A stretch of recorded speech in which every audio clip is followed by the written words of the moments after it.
95% de notre vie provient des programmes de vie, de la manière de vivre la vie que nous recevons au cours des 7 premières années de notre vie.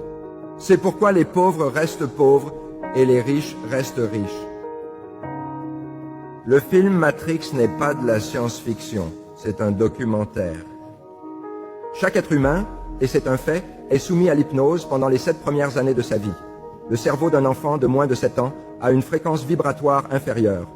Lorsque vous placez des fils sur la tête d'une personne, vous lisez l'électroencéphalogramme, c'est-à-dire l'activité cérébrale.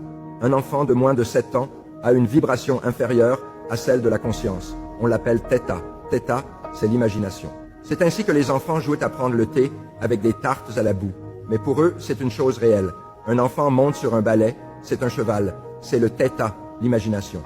Le θ, c'est aussi l'hypnose. L'idée est la suivante. Avant de devenir conscient, si vous n'avez pas de programme, de quoi serez-vous conscient? La nature fait donc en sorte que les 7 premières années, quel genre de programmes sont nécessaires pour vivre sur cette planète? Je réponds, comment les obtenir? Le θ, c'est l'hypnose. Il suffit de regarder. Vous observez vos parents, vos frères et sœurs et votre communauté parce que vous devez apprendre combien de centaines de milliers de règles? Pensez-y. Pour être un membre fonctionnel d'une famille et d'une communauté, il y a des règles. Enseignez ces règles à un enfant. Je dis qu'il n'est pas nécessaire de le faire. Les 7 premières années, il les observe et les intègre. Ce n'est pas nouveau.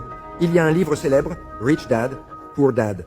Il dit en substance que si vous venez d'une famille pauvre, vous pouvez lutter toute votre vie et essayer de devenir riche, mais vous n'y arriverez pas. Et si vous venez d'une famille riche, vous pouvez être stupide toute votre vie et réussir. Ce n'est pas une question de pensée, c'est un comportement inconscient qui a été téléchargé des familles riches aux enfants, ce qui est inconscient. C'est donc inconsciemment qu'ils prennent les bonnes décisions, s'ils engagent leur esprit conscient.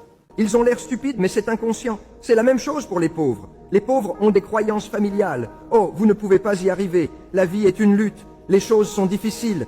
Qui pensez-vous être? Et si c'est le programme que vous recevez, alors 95% de la journée, vous vous saboterez.